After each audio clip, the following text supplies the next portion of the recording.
어느 대기업 마케팅 부서에서 일하는 어느 분의 이야기입니다.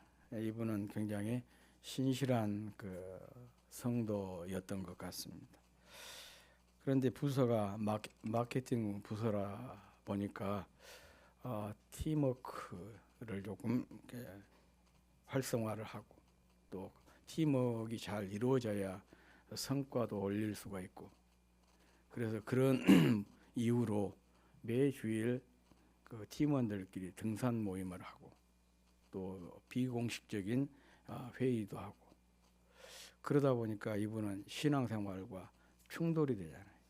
그래서 이분은 그런 등산 모임이랄지 비공식적인 회의에 참여를 할 수가 없었다고 그럽니다. 그러나 그가 이제 뭐 자기에게 주어진 업무랄지 또 최선을 다해서 사람들에게 실력도 인정을 받고 그랬어요. 그런데 그 승진에서 자꾸 누락이 되는 거예요. 왜 그러냐 하면 조직 융화력 부족이라고 하는 이유로.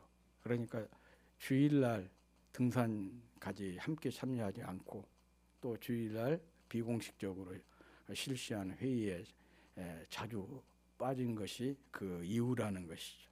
한마디로 말하면 신앙 때문에 불이익을 당한 그런 사례라고 할 수가 있겠습니다.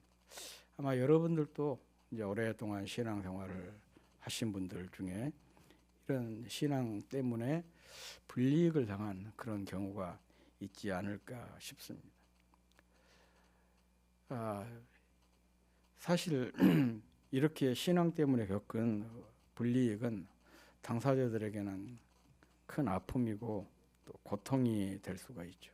그렇지만 또 역설적으로 생각을 해보면 이 불이익은 무엇을 진정으로 소중히 여기는지를 세상에 보여줄 수 있는 좋은 하나의 증거가 되는 것이죠.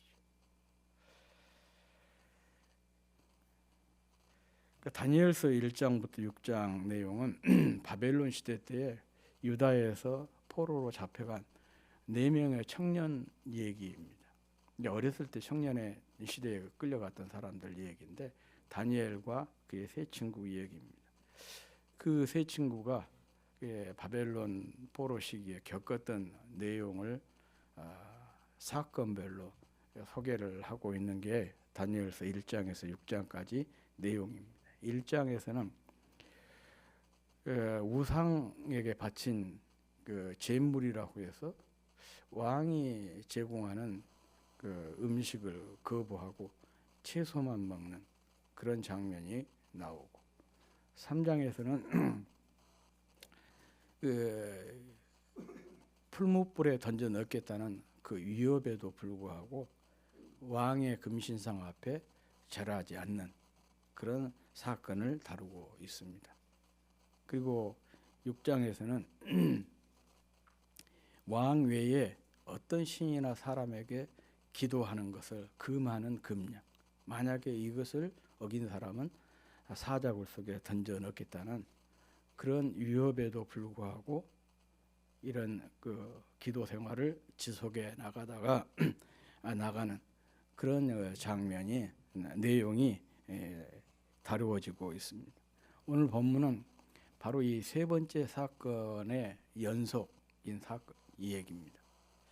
세 번째 사건의 주인공은 바로 다니엘인데, 다니엘이라고 하는 사람은 이 바벨론 시대 때에도 그 총리였습니다. 그런데 그 실력을 인정받아서 바벨론을 무너뜨리고 새롭게 제국을 만든 메대와 바사 제국에서도 총리가 되었습니다. 그런데 그 메대와 바사라고 하는 나라가 굉장히 큰 제국이었어요. 성경에 보면 127도라 그래요. 우리 남한이 총 몇 개의 도로 되어 있습니까? 9개잖아요. 그런데 이 메대와 바사, 페르시아 시대 때의 그 도는 그 우리나라의 뭐 전라도, 경상도, 전라남도, 전라북도 뭐 그런 것보다 훨씬 커요. 거의 우리나라 하나 정도씩 되는 그런 도예요.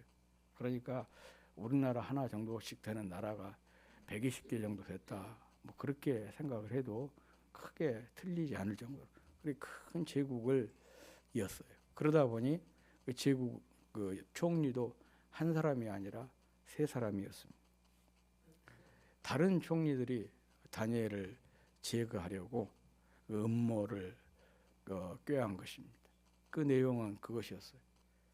왕이나 왕 외에 그 다른 신이나 아니면 다른 사람에게 기도하는 사람은 시간을 정해놓고 한시적으로 한 달 동안 그 시간을 정해놓고 그때 그런 일을 행하는 사람은 사자굴 속에 던져 넣기로 하는 그런 그 법안을 발의를 해서 왕에게 제가를 받았습니다. 그런데 이 법령이 만들어지고 공포가 된 것을 다니엘은 알고 있으면서도 자기가 늘 기도했던 대로 하루에 3번씩 자기 집 2층으로 올라가서 예루살렘을 향한 창문을 열고 기도를 했어요. 이것은 뭐예요? 나 잡아가라 뭐 그런 의미죠. 문 닫고 기도하면 집에까지 쳐들어올 수는 없으니까 쉽게 발견할 수 없을 건데 창문을 딱 열어놓고 매일 하던 대로 하루에 3번씩 기도를 했어요. 결국은 발각이 되었고 다니엘을 왕에게 고소해서 그 다니엘이 이 법령대로 처벌을 받게 된 것이죠. 사자굴 속에 던져 넣어지게 되었습니다. 오늘 본문 내용은 그것이죠. 이렇게 다니엘을 사자굴에 넣고 할 수 없이 자기가 속아가지고 지금 법을 발표했거든요. 왕. 이제 뒤늦게 후회를 했지만은 자기가 이미 공포한 법을 스스로 고칠 수가 없으니까 할 수 없었어요. 그래서 저녁내 식음을 전폐하고 잠도 안 자고 밤을 꼴딱 새우면서 세웠습니다. 그리고 그 다음 날 아침에 그 다니엘이 갇혀 있는 사자굴 속으로 달려가가지고 굴 앞으로 달려가가지고 이렇게 얘기한 거예요. 살아계신 하나님의 종 다니엘아, 내가 항상 섬기는 내 하나님이 사자들에게서 능히 너를 구원하셨느냐 이렇게 물었습니다. 능히 너를 구원하셨느냐 이 말씀이 예전에는 건져 주시더냐 이렇게 번역을 했습니다. 구원하셨느냐라는 것은 너무 신학적인 표현이고 건져 주셨느냐가 훨씬 더 더 좋은 그런 번역 같습니다. 어쨌든 이방 왕이니까 이방 왕 입장에서는 구원이라는 표현보다는 건져 줬느냐 이렇게 표현한 것이 더 좋은 것 같아요. 어쨌든 그런데 중요한 것은 이 다리오 왕의 이 질문은 단순히 질문 이상의 의미를 가지고 있다는 거예요. 이는 단순히 다니엘의 생사를 묻는 그런 물음이 아닙니다. 세상이 믿음의 사람을 향해 던지는 도전이자 문제 앞에 선 우리가 늘 한번 점검해 봐야 될 그런 질문이 바로 이 다리오 왕이 사자굴에 갇혀 있는 다니엘에게 한 질문입니다. 과연 우리가 믿는 하나님은 위기의 순간에 우리를 건져 주시는가 하는 문제예요. 이런 하나님을 내가 일상 속에서 경험하고 있느냐. 또한 주변 사람이 이렇게 물을 때 정말 내가 자신 있게 맞다, 그런다, 그렇다. 우리 하나님이 나를 건져 주셨다, 또 주신다. 이렇게 확실하게 고백할 수 있느냐는 문제죠. 우리 찬송가 가사에도 보면 이런 내용이 나오잖아요. 예수 믿는 것은 받은 증거 많다. 그런 고백 찬양 가사가 있는데 정말 이 찬양 가사가에 나온 그 고백이 나의 고백이냐? 이런 거에 대한 우리에게 도전을 주고 있는 게 바로 다리오 왕의 이 말입니다. 능히 너를 구원하셨느냐, 건져 주시더냐라는.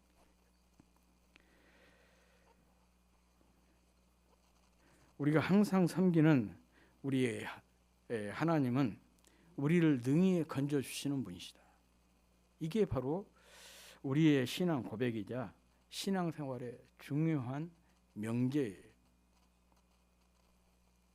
그럼에도 많은 성도들이 이런 고백이 자기의 삶에서 현실화되지 못한 것이 참 심각한 문제인 것이죠. 아무튼 이런 하나님을 일상에서 늘 경험하는 저와 여러분이 되었으면 좋겠습니다. 지금 우리는 너무 좋은 그 신앙 환경에서 신앙생활을 하고 있습니다.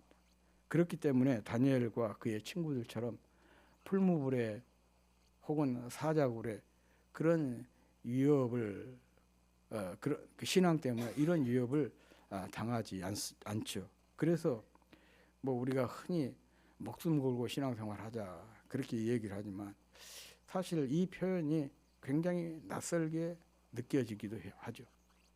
왜냐 그러면 우리 신앙생활하는데 뭐 목숨을 걸어야 만큼 위태로운 상황이 없지 않습니까?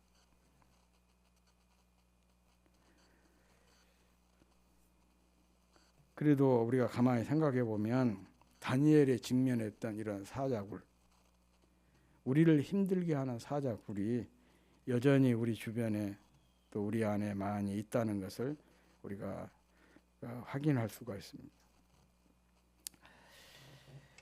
다니엘이 이런 어려운 상황에 빠지게 된 이유가 1절부터 4절에 보면 나와 있습니다. 그것은 바로 동료들의 시기와 질투였습니다. 앞서도 말씀을 드렸죠. 나라가 큰 대제국이다 보니까 총리가 한 사람이 아니고 세 사람이었어요. 그런데 다른 두 사람에 비해서 다니엘의 월등히 탁월했습니다. 그러다 보니까 두 명이 그 총리가 다니엘을 시기하고 질투하게 된 것입니다. 1절부터 4절을 보면 다니엘이 어떤 사람인가를 아주 간략하게 이렇게 소개를 하고 있어요. 다니엘은 굉장히 민첩한 사람이었다. 이 민첩하다는 말은 사고의 유연성, 또 어떤 정서적인 회복 탄력성을 의미합니다. 어떤 사람은 상처를 입으면 마음이 상하면 그것이 뒤끝이 오래 간 사람 있잖아요. 이런 사람은 정서적인 회복 탄력성이 부족한 거예요. 그런데 이 정서적 회복 탄력성이 좋은 사람은 그냥 훌훌 털고 다시 일어서요. 막 살다 보면 그럴 수 있는 것이 하면서 그냥 훌 털고 일어나는 거. 이게 소위 민감성이에요. 민첩하다 그런 의미예요. 또 행동과 판단과 행동에 있어서 굉장히 빠른 것, 신속한 것, 이런 것들을 소위 말하면 민첩성이라. 그런데 사실 이때 다니엘의 나이가 80이 넘었을 것이다. 그렇게 추정을 해요. 그렇게 나이가 많음에도 불구하고 사고의 유연성을 가지고 있었다. 사람이 나이가 들어가면 고집이 생기지 않습니까? 새로운 것을 잘 받아들이지도 못하고 또 자기가 가지고 있는 것을 전부인 것처럼 그걸 붙드는 그런 경향이 있어요. 나이가 들어가면. 그런데 민첩했다는 말은 그런 거에 대해서 열려있어요. 유연해요. 그리고 또 충성스럽다. 그렇게 표현하고 있습니다. 그릇됨과 허물이 없었다. 그릇됨이라고 하는 것은 판단과 분별력을 의미하거든요. 무슨 일이든지 올바르게 분별하는 그런 지혜가 있었다는 거예요. 허물이라고 하는 것은 도덕성을 얘기합니다. 이렇게 민첩하고 충성스럽고 올바른 판단력을 가지고 있고 도덕적으로 깨끗한 그런 삶을 살았어요. 흠을 잡을 수가 없는 것이죠. 그런데 딱 보니까 한 가지가 있었어요. 그게 뭐냐? 그의 신앙생활이었어요.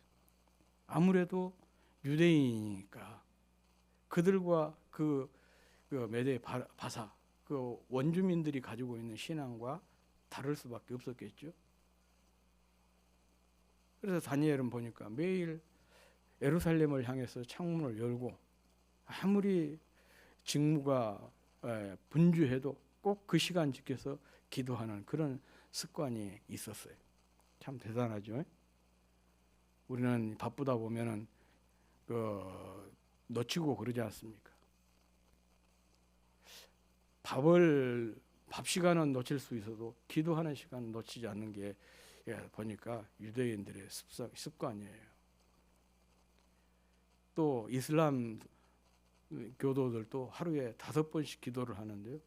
그 기도 시간에 철저히 물건을 흥정하다가도요, 딱 기도 시간 되면 거기서 끝냅니다. 제가 그 얘기 했잖아요. 시내산을 올라가는데 그 베두인 그 소년이 가이드였어요. 그런데 올라가다가 갑자기 얘가 그 다른 데로 가요. 보니까 기도하는 거예요.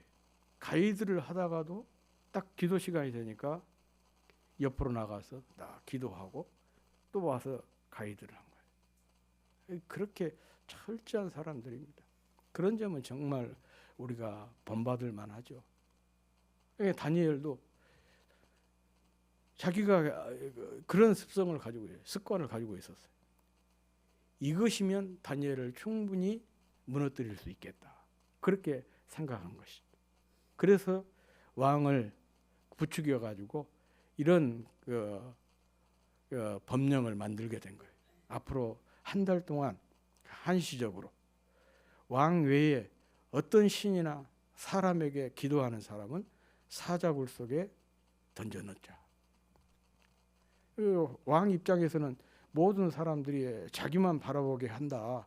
그렇게 그런 법령이라고 하니까 뭐 기분 나쁠 것도 없잖아요. 그래라 하라 그랬어요.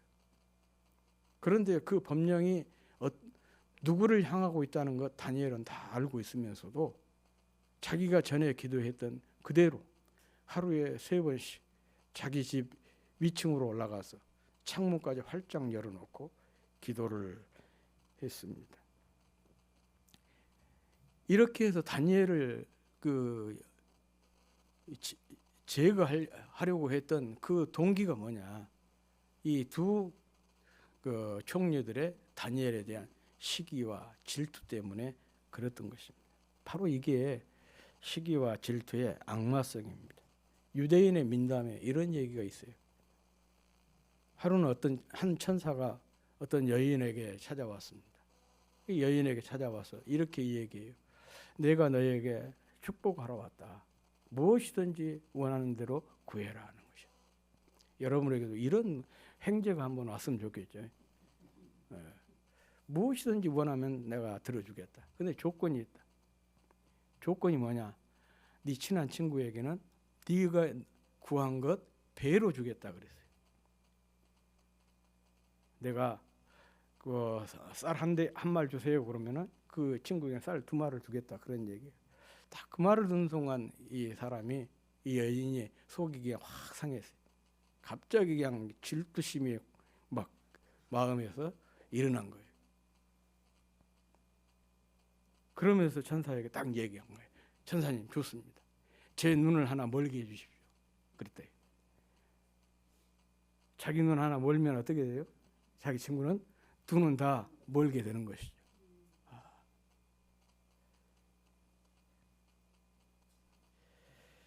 다른 사람이 잘 되는 것, 다른 사람이 나보다 더 많이 가지는 것, 다른 사람이 더 인정받는 것, 그것을 절대로 두고 보지 못하는 것이 시기고 질투라는 것이고, 그래서 자기 눈을 찌르는 거예요.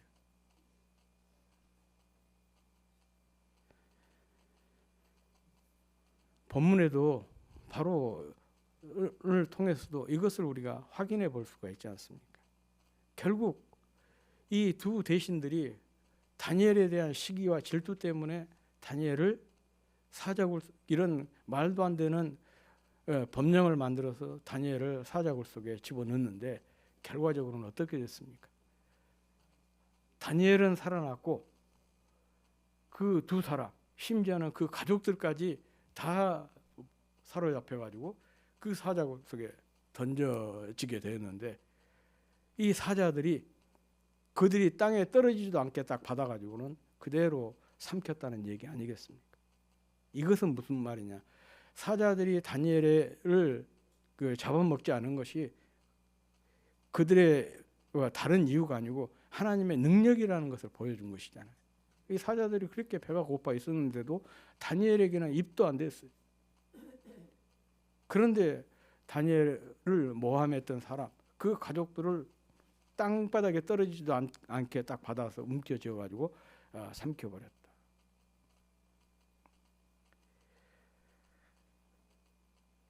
스스로 자신의 눈을 찌른 것 아니겠습니까? 인간은 사회적 동물이라 그렇게 이야기합니다. 이 말은 관계적인 존재라는 뜻입니다. 그래서 관계가 삶의 질을 결정을 하는 것이고, 또 관계는 정신적, 신체적 건강뿐만 아니라 자아 성장에까지도 지대한 영향을 미치는 것입니다. 그런데 이런 중요한 관계를 마치 사자굴처럼 엉망으로 만들어버리는 것이 뭐냐? 시기와 질투인 것입니다. 우리도 시기와 질투 때문에 직장이나 공동체 안에서 왕따를 당하기도 하고 또 불이익을 당하는 경우도 왕왕 있지 않습니까? 누군가 무너뜨리려고 악의적인 소문을 퍼뜨려서 억지로 사자굴로 집어넣는 그런 경우들도 있습니다. 이 정도면 그곳은 직장도 공동체도 아닌 말 그대로 사자굴인 것이죠. 그래서 관계라고 하는 사자굴에 갇히게 되는 겁니다. 이때 우리가 기억해야 될 것이 있습니다. 그것은 바로 다니엘처럼 자신의 영적인 페이스를 잃지 않는 거예요.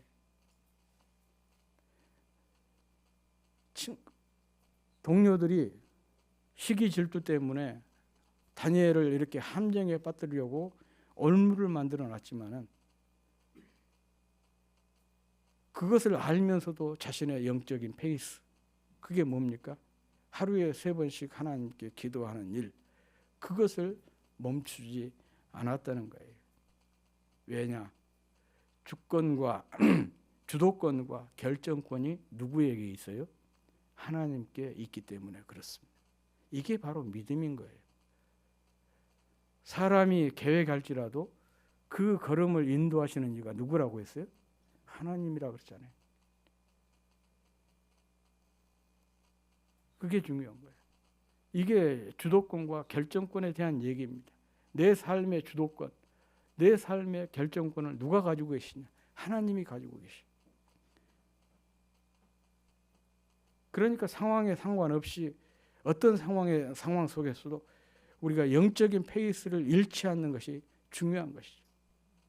나를 무너지게 하고 또 나를 궁극적으로 세우시는 그 손길도 분도 하나님이시기 때문에, 그래서 하나님 바라보면서 하나님께 기도하는 거죠. 오늘 본문을 보면 22절 상반절에 이렇게 나와 있잖아요. 하나님이 그의 천사를 보내어 사자들의 입을 막으셨다. 천사를 보내서 하나님께서 막아버린 것입니다. 하나님께서 막으시니까 다니엘을 어떻게 해야 할 수가 없는 거 아니겠습니까? 하나님은 반드시 험담과 모함하는 사람들의 입을 막으시고 그 험담으로부터 성도를 지켜주시는 분이십니다. 하여간 성도는 다니엘처럼 시기와 질투를 받는 사람이 될지언정 하는 사람이 되어서는 안 됩니다. 성경은 시기와 질투를 단순한 심적인 문제를 넘어 우리의 몸에 근간이 되는 뼈를 썩게 하는 것이라 그렇게 표현하고 있어요. 얼마나 고약한 것이 시기이고 질투인가를 잘 보여주고 있습니다. 물론 우리가 사람이니까 살다 보면 시기와 질투를 할 수도 있고 또 시기와 질투를 받을 수도 있습니다.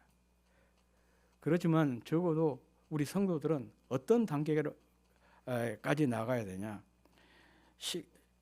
시기와 질투를 하는 사람이 아니라 차라리 받는 사람이 되고, 더 나가서 감히 시기와 질투를 할 수 없도록, 그래서 그 시기와 질투가 존경과 존중으로 바뀔 수 있도록 그렇게 탁월한 삶을 살아야 됩니다. 그렇게 우리가 거기에 우리의 그 삶의 목표를 두고 기도해요. 누가 감히 시기할 수 없는 사람, 질투할 수 없는 그런 탁월한 삶을 살게 해주십시오. 그래요. 비슷하니까 사실은 시기하고 질투한 거 아니겠습니까? 도저히 우러러 보게 되면은요, 그때는 질투하지 않습니다. 너무 커버립니다. 그냥 존경하고 오히려 흠모하면서 따르게 되는 거 아니겠어요? 그런 삶을 우리가 살아야 됩니다.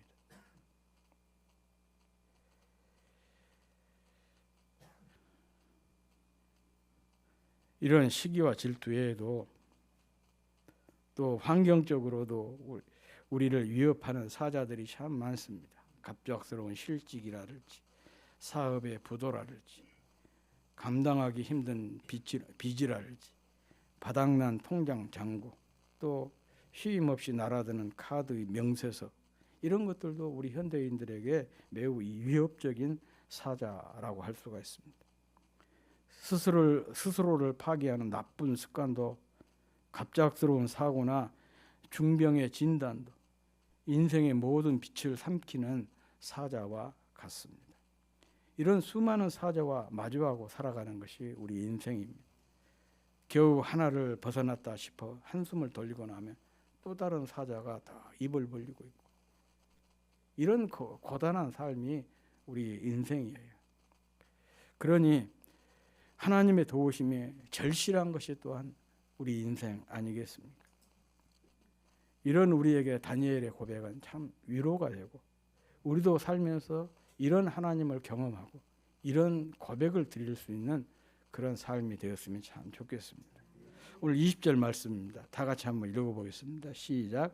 나의 하나님이 이미 그의 천사를 보내어 사자들의 입을 봉하셨으므로 사자들이 나를 상의하지 못하였사오니 이는 나의 무죄함이 그 앞에 명백하오니 또 왕이여 나는 왕에게도 해를 끼치지 아니하였느니라 하니라.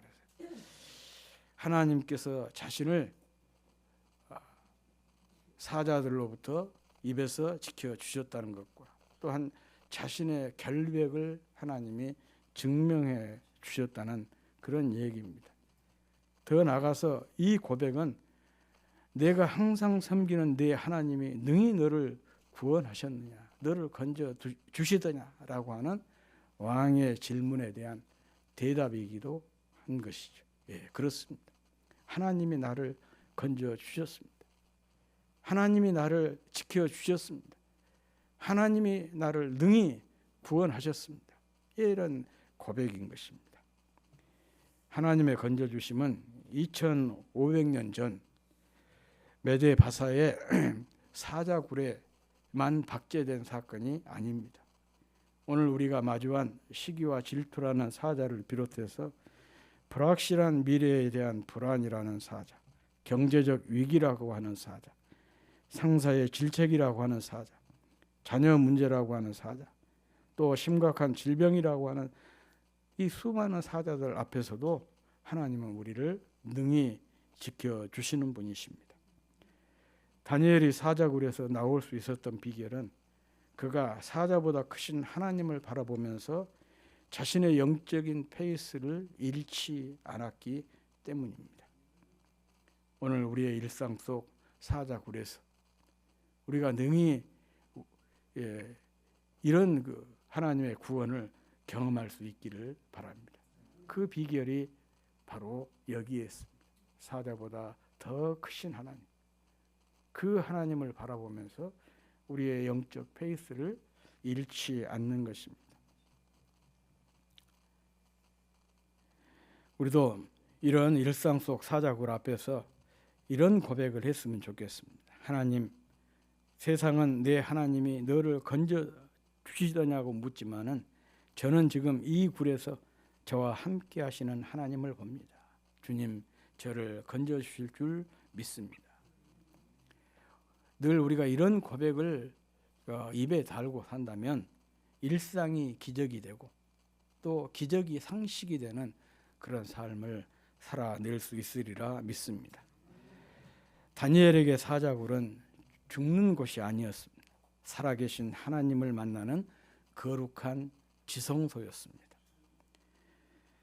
다니엘이 굴에서 올라온 즉 그의 몸이 조금도 상하지 아니하였으니 이는 그가 자기의 하나님을 믿었음이었더라.